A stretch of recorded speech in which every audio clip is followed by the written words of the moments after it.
So we've talked about power, we've talked about influence, and we've talked about empowering, using power and influence to give that power to other people within the organization. But we also talked briefly about what is influence, and we're going to talk now about individual social influence tactics, how those tactics are used, and how we can again think about using social influence to result in organizational change and hopefully positive organizational change. And they basically exist on, again, a spectrum, like a lot of the things we've been talking about. And this spectrum is going from very soft social influence tactics to very hard. So, soft tactics include rational persuasion, inspirational appeal, and consultation. Those are soft techniques to try to get someone to buy in and be influenced in the direction that we're hoping. In the middle, so kind of as we move away from soft, we see personal appeals, coalition building, and ingratiation and exchange. And then as we move out of that, we start to see the harder techniques of collaboration, legitimizing, and actual pressure. So we're going to talk about each of these in turn. And then we're going to end the chapter talking about political power again and politics within an organization. And as a reminder, when we talk about politics, we're talking about it in a negative way. We're defining politics as any behaviors or goals that are not in alignment with the organization but are more personal. So let's get back to social influence tactics and talk about these various types. So the first social influence tactics are those more soft tactics. That include rational persuasion, using logical arguments and facts to persuade another that a desired result will change. Stocks are down and a change is needed. So generally speaking, when we're talking about rational persuasion, we're simply providing information. We're providing arguments. We're providing facts. We're providing charts. And we're hoping that the person sees that information, processes that information in the same way that we're interpreting it, and therefore agree with us that they should be behaving in a certain way.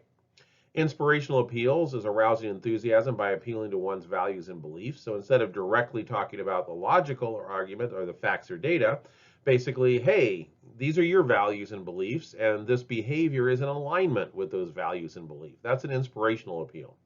And consultation, asking for participation in the decision making or planning a change. In other words, kind of help me. So consultation means that we're asking the person that we hope to influence to become a part of that influence. In other words, we want them to be working with us to come up with a solution. So those are our first three social influencing tactics, and all of them are what we consider to be softer tactics. As we move out of them, we start to get to more moderate tactics. So these include personal appeal, coalition building, ingratiation, and exchange. So personal appeal, appealing to feelings and loyalties of friendship before making the request. So basically, this is ignoring the facts or ignoring trying to get someone to agree with something because they believe in it, it aligns with their values, they're coming up with it themselves, or it's simply the right decision based on logic and data, and instead making an appeal to loyalty. In other words, please do this because you're my friend. Please do this because we have a relationship. Please do this because you're loyal to the company. That's a personal appeal. Coalition building is persuading by seeking the assistance of others or by noticing the support of others. So Jill from marketing is with me, are you? So in other words, it's forming alliances, but it's also about communicating what other people are agreeing with. So whatever the message is in this case, it's not being supported by feelings of loyalty or any of the other techniques we've been talking about.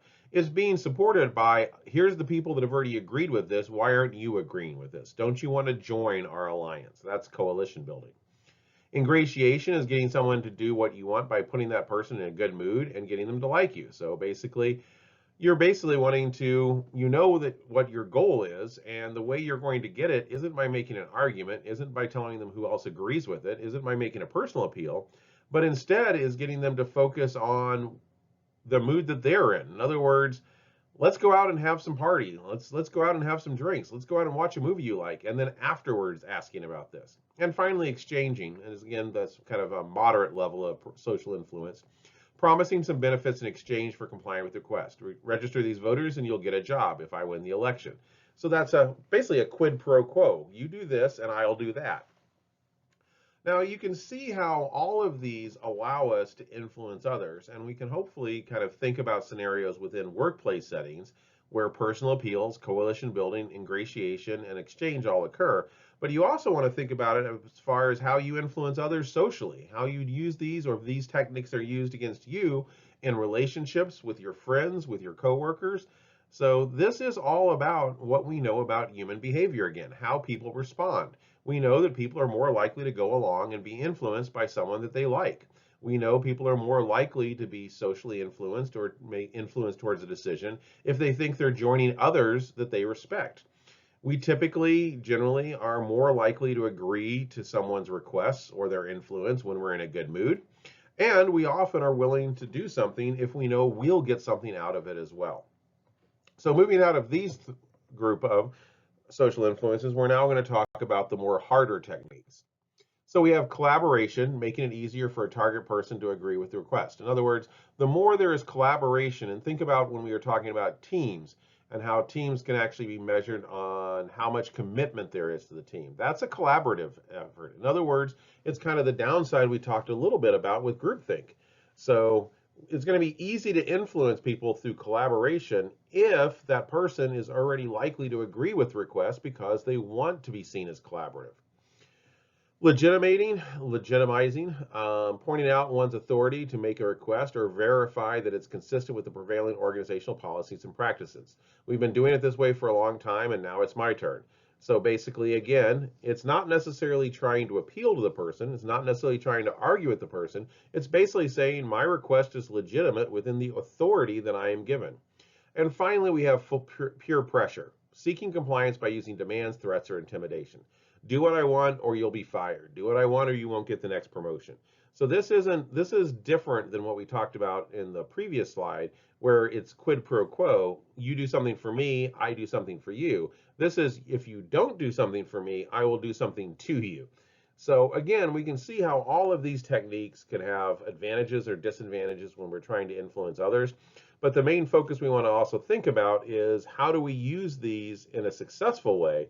And when we are using just pressure and legitimizing, in other words, if someone is using their position power of reward and punishment, they're also probably using the social influence of legitimizing and pressure.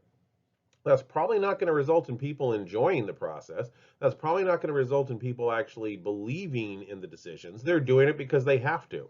If we really want to change someone's motivations and behaviors, we probably want to look at those soft and medium level influence tactics, because most of them are about not only getting the person to agree with the influence, but often becoming a part and buying into the influence. So again, it depends on what you're needing to do and how much time you have to do it. So the tactics also that we use of those tactics depends on our power. So typically downward, superior to subordinates influences usually use inspirational appeals or pressure. Upward, subordinate to superior, the influence tends to be consultation or rational persuasion. For all influence, though, the more coercive, the least likely it is to be effective. And by effective, coercion can result in behavioral change, but it rarely results in people buying in and endorsing and being committed to that change. So, again, just something to think about, applying these models to your own life, but also to organizations as a way to look at how power is being used. So we're going to round off this module with organizational politics, and here's the official definition.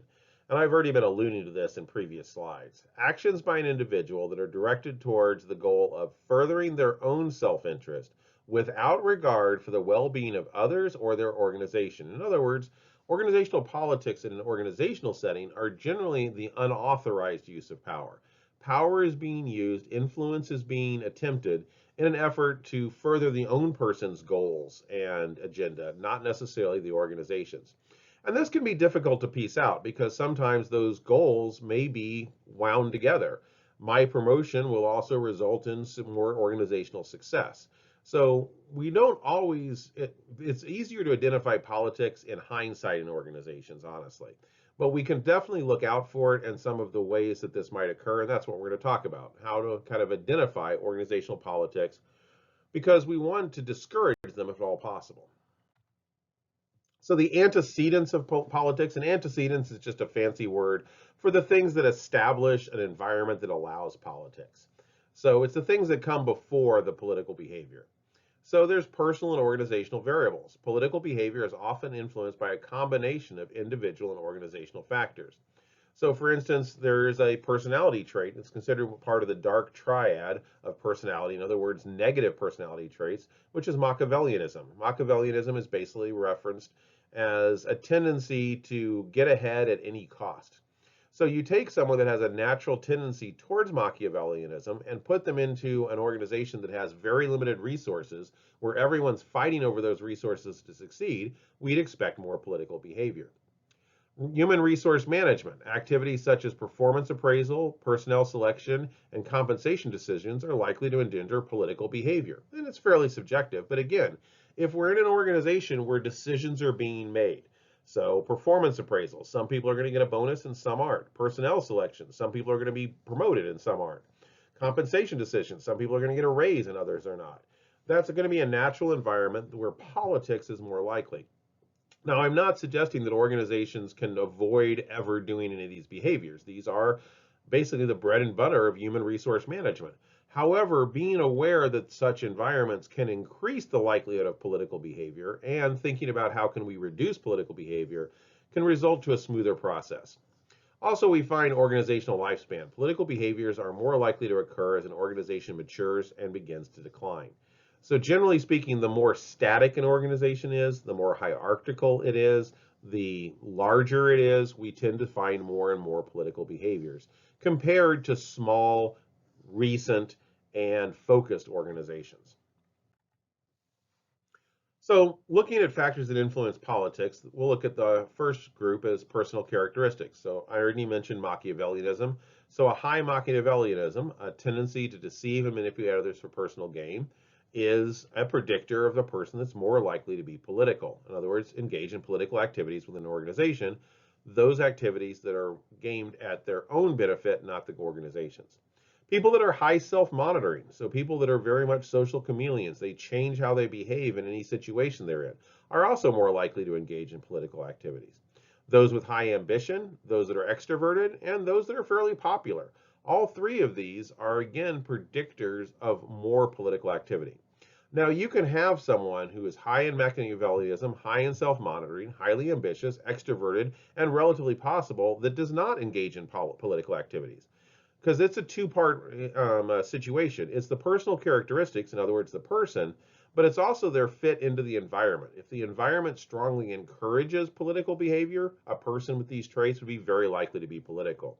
However, if the environment strongly discourages political behavior, that same person, especially consider their high self-monitoring, are likely to conform to the expectations of that environment. So organizational factors that can encourage politics, and this is something that's a lot easier to control. I'm not necessarily suggesting on the previous slide that we select people that are always low in ambition, low in Machiavellianism, and low in being a social chameleon. That would actually result in a workforce that's probably much less diverse. We want people with a lot of different ways of looking at the world and have different personalities. So the lever that we can control a lot easier is the actual organizational factors. So all of these have been found through research studies to be strongly influenced on the amount of politics that are occurring in an organization. In other words, they're about creating an environment that encourages politics and those that would be inclined to do it anyway. First one is ambiguous roles and goals. So the more work that an organization can go into making their goals of the employees very clear and making the roles that those people occupy very clear, the less likely you'll see politics. Scarce resources. So again, if within the organization individuals are not having to fight over finances and resources, then there's going to be less politics. Again, I can think of my own organization currently. Last year was a very successful year, 2022 for us, and there was a lot of money to go around and a lot of resources available. So there was a lot of people being hired, a lot of parts of the organization was getting larger with more headcount. And also, there was pretty much is very easy to travel and to go to various events and even host events. This year, 2023, it's not a bad year, but it's certainly not as good of a year as it was in 2022. And suddenly you're having to basically make an argument and try to get funds if you want to host an event. You have to make an argument and try to get funds if you want to travel somewhere. That's scarcer resources. And now I'm a little bit more inclined, and anyone would be, to be a little bit more political in my behavior, that if I want to go to an event, I need to make sure I get that funding. That's scarce resources. If there's a history, a norm, if you will, of political behavior. If a lot of people have done political behaviors in the past and had success, that also is going to influence future political behavior. The more centralized the organization is, and I mentioned the word bureaucracy earlier, so centralization basically means a lot of power in a small number of people's hands and then a lot of levels to the organization. The more levels in the organization and the more that power is centralized, the more likely you're going to see politics. If you have conflicting goals across units or subunits, in fact, for example, if some units or subunits, their goal is pure profit, while other goals is diversity and inclusion, those two units are probably going to get into conflict. And again, politics can be a part of this. And finally, like I said, the more complex an organization is and the more mature an organization is, the more likely politics are going to happen. So this kind of gives us a little bit of, again, a laundry list of levers that we can think about of how can we set up an environment within as much possibility as possible to result in less political behavior within that organization. And again, the more politics we find, usually the less productivity we find, because politics are not aimed at organizational goals, they're aimed at individual goals. So just very briefly going through this list, I would want to set up an organization where the goals are very clear, as are the roles, that resources are available and equally shared across various departments or teams, that if there has been a history of political behavior, it has been directly addressed and the norms have been changed to make it very clear this is unacceptable, that there is a lot of empowerment throughout the organization so that that centralization goes away, that we make sure that all the units and subunits have similar goals that don't conflict. And finally, that last one's going to be a little bit harder to handle, a special maturity, but we can look at least complexity. Can we make the organization simpler or break the organization into subgroups that have more simplicity to them? So the final thing I want to end on is some of the tactics that we see. So basically the symptoms of political behavior. Gaining control over and selecting the use of information. So the more control, basically politics are about gathering power and success for yourself. And one of the ways people can do this is to get information power. Cultivating a favorable impression in the people that matter. So I often look at this as kind of two-faced behaviors. The person acts very differently when they're trying to impress their superiors than they do when they're acting around their direct supports. Building powerful coalitions to trying to get as many allies in the organization as possible, and people that owe you favors. Blaming and attacking others, scapegoating people when there's mistakes, associating with the powerful others within the organization as much as possible, and creating obligations and using that reciprocity. Now you can see that almost every item on this list could also be used positively and non-politically in an organization. If I naturally have control over information and I'm not being selective in how I use it, I'm not really doing politics anymore. It's that selective use. In other words, I'm controlling where it goes so that I have more power, not necessarily so that the organization can be more successful. We all want to cultivate a favorable impression, but if I'm doing it basically in order to get myself ahead, maybe even over people that have a better performance record, that would be political. So building those powerful coalitions, we want to build our networks within an organization. We want to have people we can reach out to, but are we reaching out to them because we want them to help us in our goals and the goals that the organization has, or are we reaching out to them solely to basically satisfy our own goals? Blaming and attacking others is almost always going to be a political activity. Most organizations have a strong culture of people wanting to take responsibility. Associate with powerful others, again, it makes sense to build your network, but what are you building the network for? It really is the motive of these behaviors that often comes into conflict with whether it's organizational specific goals or whether it's politics. So obviously, if you have questions, please post to the discussion board on Canvas. Hopefully this gave you a pretty good overview of some pretty complex concepts. We talked about power. We talked about where power comes from. We talked about influence and how to influence people. We talked about empowering, and then we talked about kind of the dark side of influence, political actions within an organization.